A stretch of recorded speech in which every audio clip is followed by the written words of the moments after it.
old. If you notice that, you are too. Notice that. I remember you folks, when I first came to this area back in 1986, some of you were young and out running around on the softball field and all that stuff. And you slowed down a little bit, haven't you? I slowed down a whole lot. And I remember a lot of you by your faces. I have a terrible time with names. I went back I was in Charlottesville for about 6 years. We went back up there and preached homecoming just recently. And knowing that I was going to have trouble remembering some of the names of people, when I got up, I said, now folks, my wife is suffering from dementia, so when you come up to her, tell her your name, because she may forgot. And that helped me, because she'd tell me who the people were, you see. You've always got to have a hitch, you know. Brian was talking about my name, Cuthbertson. Now, I admit there's not a lot of us around. But my wife was a Smith. I told her anybody can be a Smith. Now, if your name's Smith, I'm trying to throw off on your name. But they're a dime a dozen. There's a lot of them around. But I said not many people can be a Cuthbertson. So she practiced for the first 5 years of her marriage how to pronounce the name. She's got it down pretty much. So now I'm going to be honest with you. I think y'all start off being honest. I got one good sermon. I'm not going to tell you what night I'm going to preach it. So best just be here in case when you see all the horse pasture people showing up, you might say, okay, it might be tonight, because they're still waiting for it. And I told them I had one good one of these days I would preach it, but we'll see. All right, I want you to turn to the book of Ephesians. Ephesians chapter 4 and verse 17. Here's what Paul says. He says, so I tell you this, and I insist on it in the Lord, that you no longer live as the Gentiles do, in the futility of their thinking. They are darkened in their understanding and separated from the life of God because of the ignorance that is in them due to the hardening of their hearts. Having lost all sensitivity, they have given themselves over to sensuality so as to indulge in every kind of impurity with a continual lust for more. You, however, did not come to know Christ that way. Surely you heard of him and were taught in him in accordance with the truth that is in Jesus. You were taught with regard to your former way of life to put off your old self, which is being corrupted by its deceitful desires, to be made new in the attitude of your minds, and to put on the new self, created to be like God in true righteousness and holiness. My friends, let me ask you this morning, what is your concept of holiness? Now, quite honestly, I think the term holiness sometimes scares us. I don't know about you. I grew up in extreme southwest Virginia. And there were a lot of different kind of churches in our community. And there were churches that were called holiness churches. And I used to visit with them. Sometimes I had a girlfriend or two, not many, honey. But occasionally I'd go to church with them, and some of them at these churches, and I thought it was kind of interesting, but they did some different things than we do in the Christian church or the Church of Christ. And there was even one church over in West Virginia that when you went, you sat on the back row, And don't bother the boxes. You know why? Snakes. Yeah. Did any of you see that movie, Snakes on the Plane? I didn't. I'm scared of snakes. But I can't imagine snakes in church. But we have those things. And we get confused. Is that holiness? Churches named holiness churches. Well, is that? Well, I'm not really sure that the church in the Bible was called anything but the church. Really. The names we hear today, Church of God, Church of the Firstborn, Church of the Brethren, it's in there. It's in the Bible. The churches, little c, Churches of Christ, big C. These were not necessarily names. They were just descriptive titles for the church. When you get down to it. The church belonged to who? God. It belonged to Christ. And all of these things. But holiness is to be a characteristic of the church. You and I are to exhibit holiness in our life and in our living, in our church. So in that sense, yes, the church is supposed to be a holy church.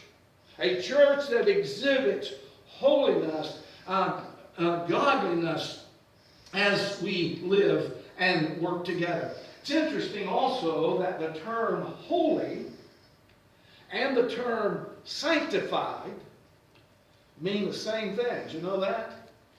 If I don't have one up here, I see one. Do I see another? Let me see. You only got one chair up here, so this illustration won't work. Suppose I put a chair here, and I set it out here by itself. And I get another chair, and I set it here. Now, I have sanctified those chairs. I've set them apart.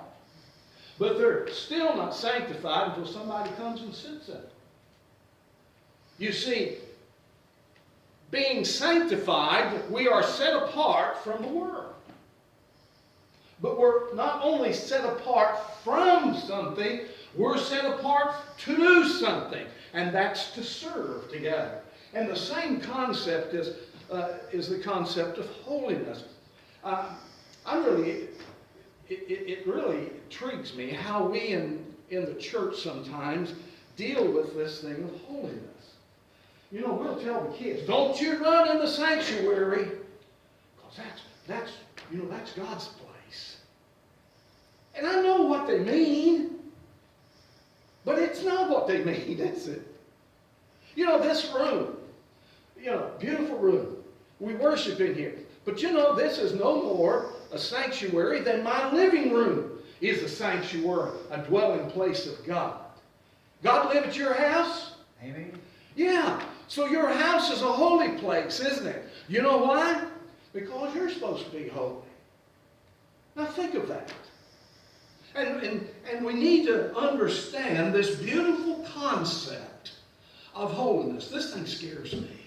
Can I adjust it? Oh, yeah. God built one in. I was a prototype, I guess, of something. But we're set apart to serve. 1 Peter 1:15 through 16 says, but as he who called you is holy, you also be holy. In all that you do, or in your conduct, because it is written, be holy, for I am holy. Now that's an imperative. That's a command. Do I have a choice? As I become a Christian and I want to serve God, do I have a choice? No, I don't. That's my goal. Y'all ever have a problem with people coming to church? Maybe they'll even come forward, they're baptized and all this stuff, and they're there for maybe 6 months, maybe even a year, but then all of a sudden they're gone. Come in the front door and out the back door, and you wonder, well, what happened? What happened? And I'm going to tell you, I think this concept of growing in the Lord really scares some people. They can't handle it. And at the same time, maybe it's the other side of the coin. Maybe some people start growing in the Lord and they look around and they say, whoa, why aren't they growing in the Lord? And they go out and seek a holy place. It happens for both reasons. So I just want you to understand the concept of holiness and how God wants us to be set apart and be holy, to be serving with others like ourselves, and our main goal is to become like Christ. Now, here's the question. Well, how do I become holy? When I become a Christian, is there a switch that's flipped and bang, just like that? I'm holy. No, I don't think it's quite like that. Holiness is something we grow in. It's like maturing. We talk about growing up in the Lord or maturing in the Lord. I think we grow in our walk with God and in our holy living. And that's an important concept for us to understand. Now, we got to be careful, because I think this is a concept that's got to be an ongoing process. I think we need to look at our lives from time to time and ask ourselves, am I growing? Am I growing in my holiness? Am I becoming more like Jesus? Now, we go through kind of periods in our life. Maybe we go through a time in our life where everything, man, is just great. And we really feel good about the Lord. We feel good about us. And everything's just on target. But all of a sudden, one day, we hit a wall. We crash. And we say, God, what's going on? Why is this happening? Why is this happening to me? You know, as good God as I've been, as faithful as I've been, why are you letting something like this happen to me? You ever been there? Or know somebody that's been there? Yeah, we all have, haven't we? I made a stupid statement one time. My wife and I were going to her grandmother's funeral. Her grandmother was 96 years old. And we thought, man, it doesn't get much better than that, you know. 90-some years old. And one of us made this comment, you know, we're so blessed. I mean, we had both of our parents. We did. My mom and dad were living, her mom and dad living, and our kids, man, sakes alive, they were doing great. One was a youth minister in Florida, another preaching in North Carolina, and we had just moved to this great big ministry, and I thought, wow, you know, everything's just great, isn't it? 1 month later, she has cancer. My mom and dad go downhill. They eventually die. One of my sons' marriage broke up. My health goes south for a while. Whoa, what happened? You've been there. Some of you may be going through that right now, and I'll come back to that before this week's over. But does that mean we're not holy, we're not serving God, or God's forgot or something? Absolutely not. It just simply means we're living in this world, a world that is fallen and full of sin. And we're not home yet. Just remember that. But holiness is becoming Christ-like. The question is, do we want to be like Jesus? I remember as a kid going to youth groups and going to camp. There was a little chorus we sang, and I'm not going to sing it. Thank goodness. But my desire to be like Jesus. My desire to be like Him. I don't know, maybe you remember the words of that little chorus. But you know what? That ought to be burned into our hearts and our minds as we come to Christ and as we live with Christ. My desire today is to be like Jesus. And I know I'll have things throughout my day that might challenge that. But I just want to keep that focused. We often sing, have thine own way, Lord, have thine own way. Thou art the potter, I am the clay. Mold me and make me after thy will while I am waiting, yielded and still. That's a great song. But do we mean it? I rather think that we often want Jesus to be like us.